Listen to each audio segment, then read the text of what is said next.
In the last episode, Group Mother approached Aulo and led him to her den to discuss his future within the group. Aulo proposes a new role, but Group Mother reminds him that the Junarif do not have the resources. She then offers Aulo two choices: train as Roke and defend the Jundun, or train as Rai and hunt for Jundrek eggs. Aulo is torn by the decision because neither choice is what he had hoped. He knows that whatever choice he makes, someone will be left disappointed. After leaving Group Mother, he debates exile as his only true option. Aulo knows he is being outlandish and allows himself time to think over his choices.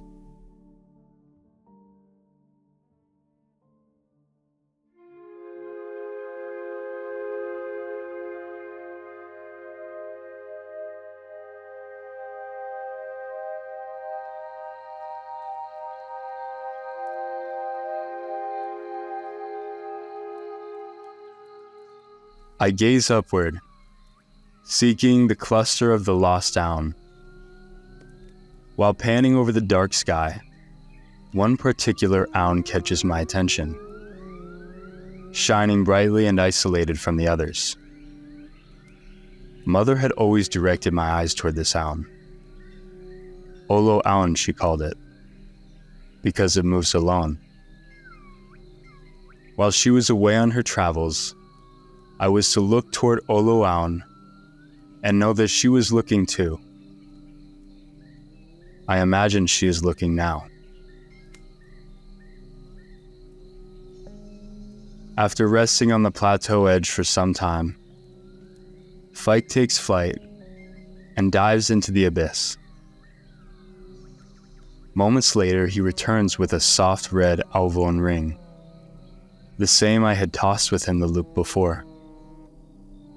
Why is he so fixated on this red Alvon? I fumble with the ring, rolling it between my fingers. I have not searched for Alvons in some time. Is that what Fike means by continuously fetching the Alvon? I don't know, but maybe searching could guide my mind toward a decision.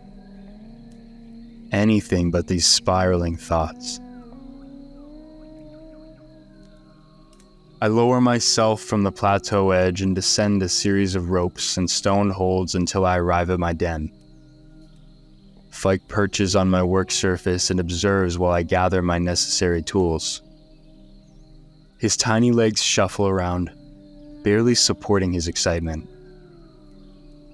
Fike enjoys when we search for Alvons. I'm sure he appreciates all the different sounds. I reach into a large nook along the floor of my den, retrieving 2 combat picks and a long yun rope. I realize how long it's been when I remove the dust that had settled. The combat picks are carved from Conry hip bones, famously resilient. My father had them fashioned for me when I left the nursery, likely in hopes of guiding me toward training Roke. Exotic carvings line the profile, and Conry leather wrappings provide a sturdy grip. A yellow Alvon dangles from a thin yun lace where the handle meets the pick. A personal addition. I fasten both picks to a loop ring on my upper back. The long yun rope on the ground before me has a hand-sized loop ring tied to each end. If I ever find myself plummeting into the canyon abyss, this rope is meant to keep me from meeting the bottom. Fike and I are some of the few who have learned to use it. I loop the yun rope near my shoulders for easy access. When I am certain that Fike and I have all the necessary items, I push aside the yun cloth at the entrance of my den.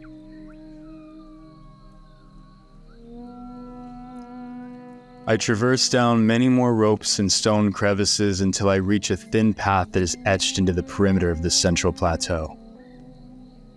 This path was originally carved for patrolling ropes to move along the perimeter at a lower elevation. Now it is traveled by those who test the boundary of the Jundun, like myself. The path is half the width of my body, so I must hug the canyon wall as I move along it. Smooth stone and erosion makes traversal difficult. Fike hasn't caught my fall in some time, and I do not want to test his abilities now. As I round the plateau, I am met by a wall of mist. I have reached the section of the path beneath the bathing pools. I begin to feel the spray of waterfalls that drain from the pools above. Fike is lost in the commotion of cascading waters. After carefully navigating the series of falls, I reach the Jundun shelves. These are the larger plateaus that the higher inhabited plateaus rise from. The shelves are the uniting plateaus of the Jundun rock formation. It is loud and heavily vegetated down here. My lawn reveals a trail overgrown with large monru mushrooms and many smaller mushroom species. I hear Fike clicking in the distance. I send a whistle and toy with a responsive mushroom while Fike locates me. Fike lands to my side, shaking the moisture from his feathers. The vegetation is too thick for Fike to fly, so we both proceed on foot. I use the combat picks to tear a path through the overgrown clusters of mushroom flora, searching for Yunecloth markers that others have intentionally placed a time before. They mark a path to the Alvon shelf. The Yun markers leave us winding around the bases of many smaller plateau islands that rise from this plateau shelf. One would be easily lost without them. After some time, Fike and I arrive at a structural barrier. The barrier looks to be multiple of my length. Junarif build these barriers to contain creatures of choice. I rapidly scale the structure and drop down on the other side, where Fike is already waiting for me. My lawn exposes a vast meadow of Kunru mushroom, extending far beyond my light radius. I am careful to walk a straight path because I know the other Yun marker is on the opposing side of this meadow. Some ways across, I begin to feel the ground shake beneath me. I move my eyes in the direction of a faint pounding noise, careful not to move my body and lose direction. The pounding gets louder, and the shaking intensifies. A massive herd of stampeding Conry breezes past me. Conry are large mushroom-grazing mammals. Us Junarif farm them for their meat and long horns. We have selected a subspecies of Conry that we ride as mounts.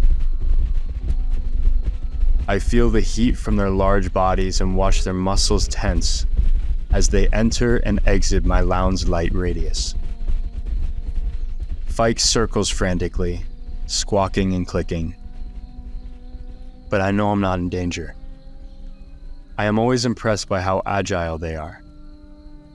Not a single Conry brushed me in the stampede.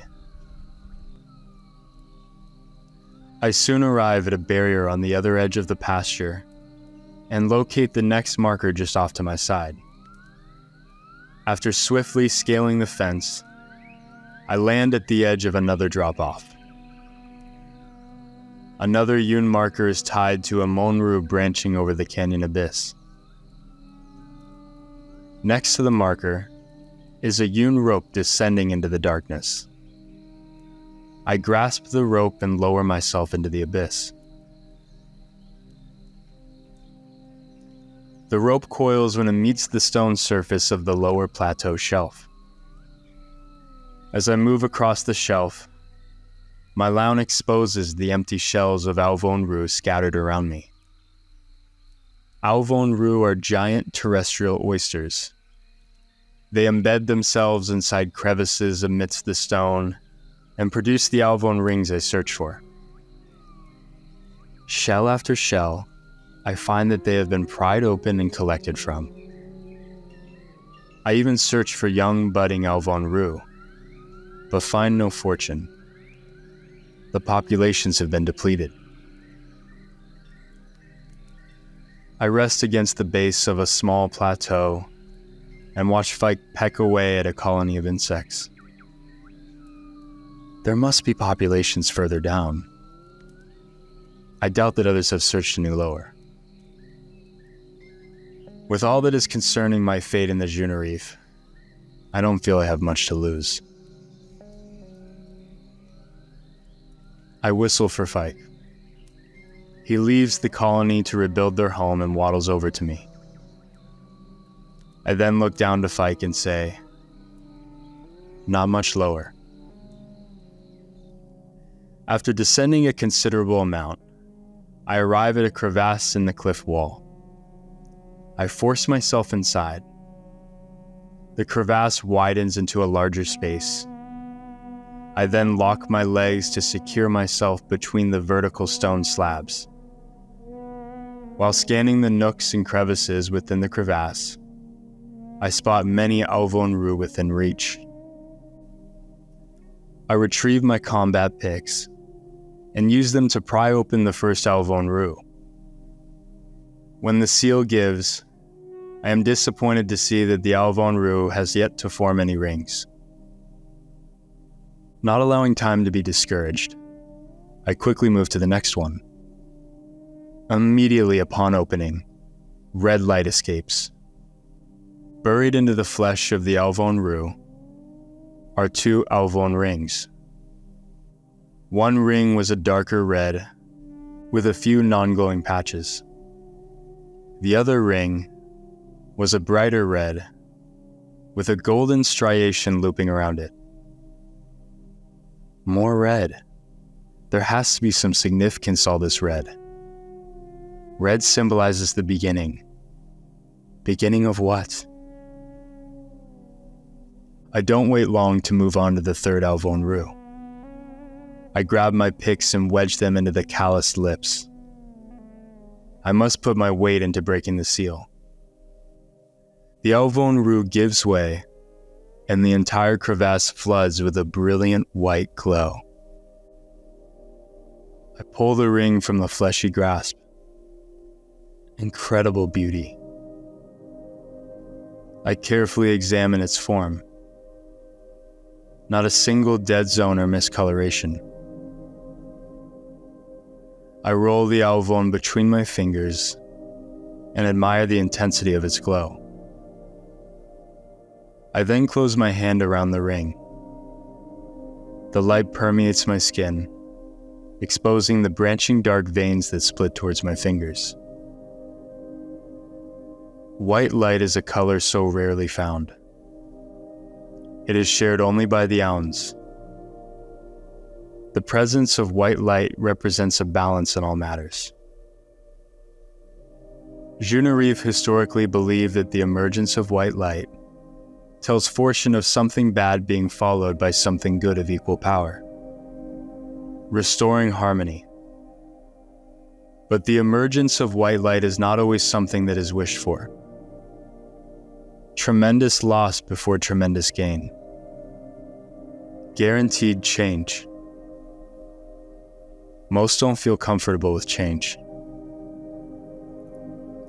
Again, I hold the ancient meanings for color faintly. But I will admit that colors have shown themselves at times that feel more than coincidence. I stow the fortunate Alvon safely in a rouleau pouch before I move on to the last Alvon Rue. After breaking the seal, I find that it bears no Alvon rings. Given the incredible finds, I hunger for more fortunes. Against better judgment, I continue to descend into the canyon. After a considerable descent, I reach a pile of loose stones. The loose stones slope downward and out of my light radius. I have never seen stone broken up into such fragments. In the distance, the subtle sounds of flowing waters harnesses my attention. I carefully navigate my way down the slope and send many stones tumbling on my way. I feel Fike's uneasiness. He continuously tries to land on the stones, but knocks them out of place. A reasonable voice begs that I do not descend any further. But my excitement for the unknown outweighs these fleeting thoughts. I reach the bottom of the stone pile and find consistent ground. It is soft and silty. The waters are louder now. They sound powerful. Following the sounds leads me to a wide stream. So much flowing water, I do not see the other side. I find I am surrounded by flora and fauna that are completely foreign to me. Small glowing orbs move beneath the water's turbulent surface. A slender mammal-like creature emerges from the stream with a luminescent fish in his jaws. I had heard of fish before, never seen one. All directions I notice something new. That's when it connected. I have reached the canyon floor. It was nothing I had expected. Throughout my memory, I had been told of the terrors on the canyon floor. I did not know it to be so peaceful. All these creatures moving about their routines, without fright. Exile feels a lot less dreadful. I trudge through the fast-flowing water and rest on a smooth stone slab emerging from the stream. The glowing fish swims circles around my feet. I look down at the Alvon Rue, now cupped in my hand, and then out to my aesthetic surroundings. I align with this moment. Fike is perched on a rock next to me. I enjoy him as he comprehends this new environment. His beady eyes follow the meandering fish. Why do the Junarif leads have so much fear? I assume there is good reason, but no reason I can see. I lie flat on a smooth stone for a while, contemplating my life dramas.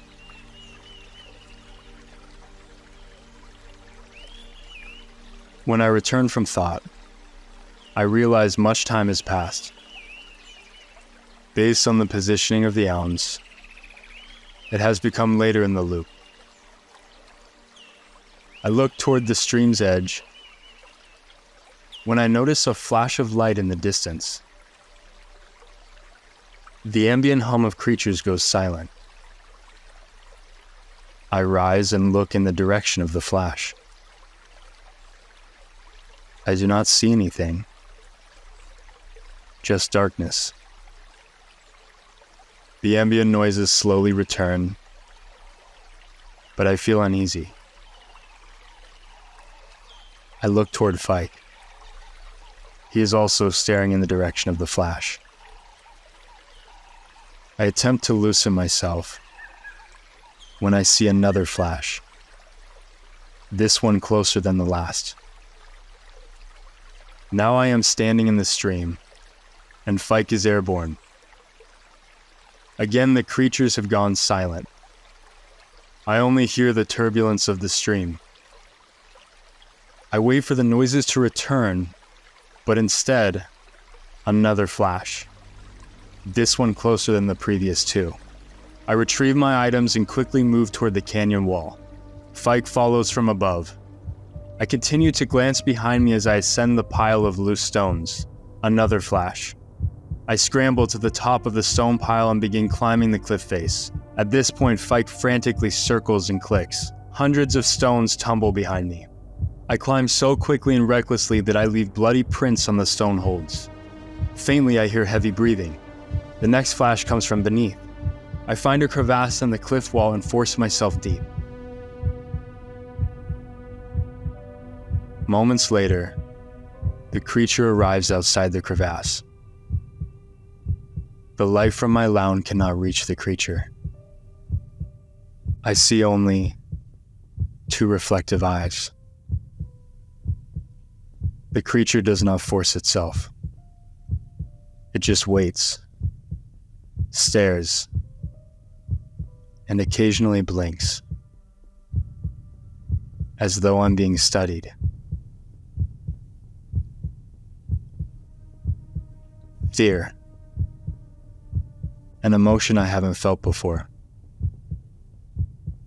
Not fear of loss or loneliness.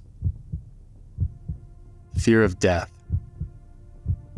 The creature's breaths are slow and relaxed, but every time it breathes, I tremor. Fike and I are separated. I pull the fortunate Alvon from my Rulon pouch, grasping for a connection to something greater. Anything when death feels near. I remain in the crevasse, gripping the Alvon with my eyes shut for some time, when I am gusted by the warm air of Fike joining me. I notice the pair of eyes has left. Fike comforts me and looks for my wounds. I am not quick to leave the crevasse. The creature could be waiting. But Fike moves to the entrance without hesitation, seemingly convinced that we are no longer in danger. I trust Fike. I slowly pull myself from the confined space. Blood smears the stone surfaces, while I carefully move my way to the opening of the crevasse. As I squeeze through a tighter gap, I feel something warm and slimy touch my arm. Already feeling uncomfortable in tight spaces, my fear is amplified. I frantically push through the gap, losing more skin in the process. When I breach the gap, I fall to the stone slab just before the entrance. My distorted curiosity has me glancing back toward the gap. A glistening appendage retracts upward to the ceiling of the crevasse, thick saliva drooling from the lower end. The appendage fully retracts, and the large callous jaws slam shut. I leave the crevasse and rapidly scale the cliff face. Dried blood stiffens my fingers as I climb. Fike and I retrace the paths until we are safely back at my den. I fall into my hammock, feeling exhausted yet fully awake, immersed in this foreign feeling. They say we don't leave the Shundun for a reason. I found my reason. I don't want to be alone. Not now. I would send for a Vilu, but she would become someone to fear if I tell her where I have gone. I need to be with someone who doesn't stress over my actions. Mo. I will send for Mo. Fike nuzzles my dangling hand. I whisper to him, I value and shine for you. He stares up at me with his signature head tilt. After a series of unique whistles, I send Fike to locate Mo.